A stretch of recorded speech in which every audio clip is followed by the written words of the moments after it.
Hello everyone, आज हम बात करने जा रहे हैं जड़ के बारे में। जड़ जो कि प्लांट का सबसे इम्पॉर्टेंट पार्ट होता है, क्योंकि ये ज़मीन के नीचे पाया जाता है। और आपने देखा होगा कि ज़मीन के नीचे जो जड़ होती है वो सबसे ज़्यादा मुख्यतः रोल प्ले करती है, क्योंकि ज़मीन के अंदर वाला भाग क्या कहलाता है, जड़ तंत्र, और ज़मीन से ऊपर वाला भाग जो है हमारा कहलाता है प्ररोह तंत्र। तो ज़मीन के अंदर वाला जो भाग होता है वो क्या करता है कि आपके जड़ों को मजबूती देने का कार्य करता है। इसके साथ साथ और दूसरी रूट्स पाई जाती हैं, जैसे कि एरियल रूट्स, जो कि आपने बरगद में देखी होगी। बरगद में ये रूट जो है ज़मीन के ऊपर पाई जाती हैं, जो कि एज अ सपोर्ट सिस्टम कार्य करती हैं। तो इस तरीके से जो ज़मीन के नीचे होती हैं वो भी मजबूती देने का कार्य करती हैं, और एरियल रूट्स तो सपोर्ट सिस्टम की तरह कार्य करती हैं। अब हम जड़ के कार्य के बारे में पढ़ेंगे, यानी रूट्स के क्या कार्य होते हैं। सबसे पहला कार्य तो ये होता है कि पौधे को मजबूती देना, यानी अगर रूट्स प्लांट में नहीं हैं तो वो पौधे को मजबूती नहीं दे पाएंगी। इसलिए पौधे को मजबूती देने का कार्य कौन करता है, रूट्स यानी जड़, क्योंकि वो ज़मीन से जुड़ी हुई होती हैं, ज़मीन के अंदर होती हैं, वो तने को होल्ड करके रखती हैं। तो इसलिए जड़ जो है मजबूती देने का कार्य करती है। दूसरा जो मुख्य कार्य है वो है अवशोषण। अवशोषण किस चीज़ का, पानी का और मिनरल का, क्योंकि जो मिट्टी में मिनरल्स और पानी पाए जाते हैं उनको अब्जॉर्प्शन का कार्य यानी अवशोषण का कार्य कौन करता है, आपका जड़। तो इस तरीके से जड़ मतलब वो जो है पानी और मिनरल्स पहुंचाने का कार्य करती है। तीसरा जो मुख्यतः कार्य है वो है फूड स्टोरेज का। जैसे हमारे घर में खाना एक्स्ट्रा होता है तो कहीं पर रखा जाता है ना, वैसे ही जो जड़ होती हैं वो भी जो है फूड स्टोरेज का कार्य करती हैं, क्योंकि जो प्लांट के द्वारा एक्स्ट्रा भोजन बनता है वो स्टार्च के रूप में जड़ों में एकत्रित होता है। साथ ही साथ ये जड़ में जो एकत्रित होता है, इसी वजह से कुछ जड़ आपकी फूली हुई दिखाई देती हैं। उसके कुछ उदाहरण जैसे गाजर, मूली, आपने वो क्या कहते जैसे सलजम आदि। तो इस तरीके से जो फूड स्टोर करते हैं यानी भोजन को एकत्रित करते हैं, उनकी जो जड़ें होती हैं वो मोटी होती हैं। रिप्रोडक्शन में भी ये हेल्प करते हैं, यानी प्रजनन की क्रिया भी करते हैं। जैसे आप आलू वगैरह में देखते हैं तो उनकी जो आँखें वगैरह होती हैं उनको कट करके लगा दिया जाता है काट के, और ये एक नए प्लांट में ये डेवलप हो जाती है। तो रूट्स जो है इस तरीके से प्रजनन का भी कार्य करती हैं। अब हम बात करेंगे कि प्रजनन के अलावा इनका एक और इम्पॉर्टेंट फंक्शन होता है, जो है मिट्टी का बचाव। जो जड़ें होती हैं वो क्या करती हैं कि अपने आसपास की मिट्टी का कटाव होने से रोकती हैं। अगर कोई बारिश आ रही है, कोई पानी आ रहा है, तो उससे मिट्टी को बहने से भी रोकती हैं। तो इस तरीके से जो जड़ें हैं वो हमारे पेड़ पौधों के लिए इम्पॉर्टेंट है, साथ ही साथ हमारे लिए भी बहुत इम्पॉर्टेंट है।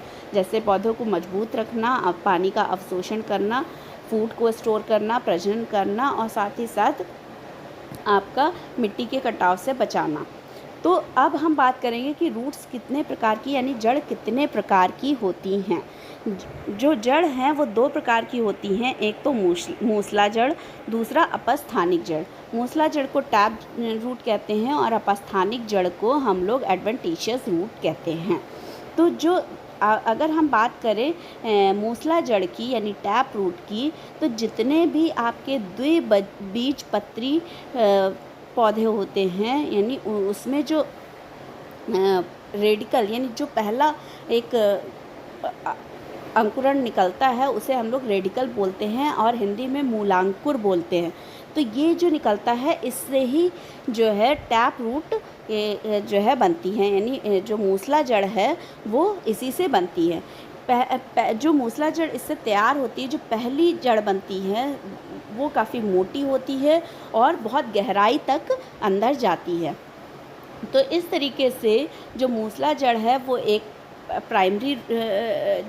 प्राथमिक जड़ निकलती है, उससे जो निकलने वाले भाग होते हैं वो द्वितीयक जड़ कहलाते हैं। फिर जिसे हम लोग सेकेंडरी रूट्स भी बोलते हैं।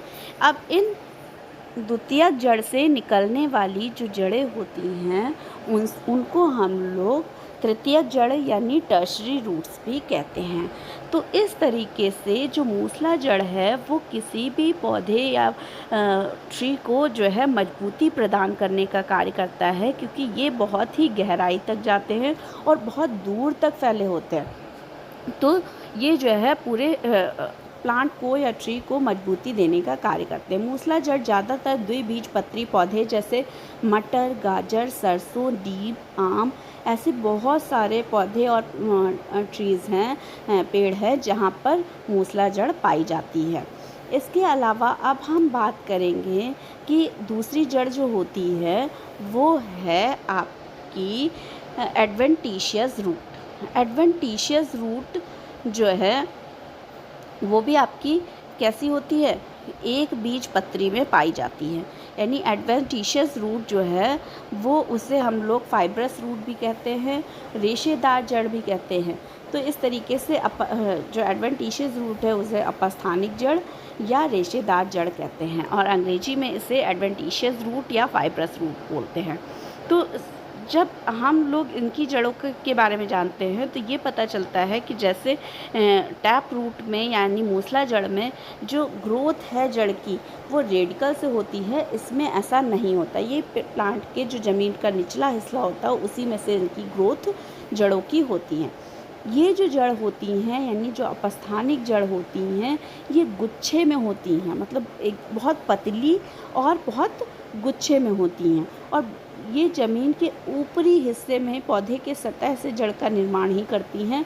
इसी वजह से पौधे की जो जड़ है, जो अपस्थानिक जड़ होती हैं, ये बहुत गहराई तक ना जाकर ज़मीन के ऊपरी हिस्से में ही रहती हैं। तो इस तरीके से जो अपस्थानिक जड़ है वो हमारी कुछ ही हिस्सों में ऊपर के हिस्से में पाई जाती है, और इनकी जो मजबूती होती है वो बहुत कम होती है।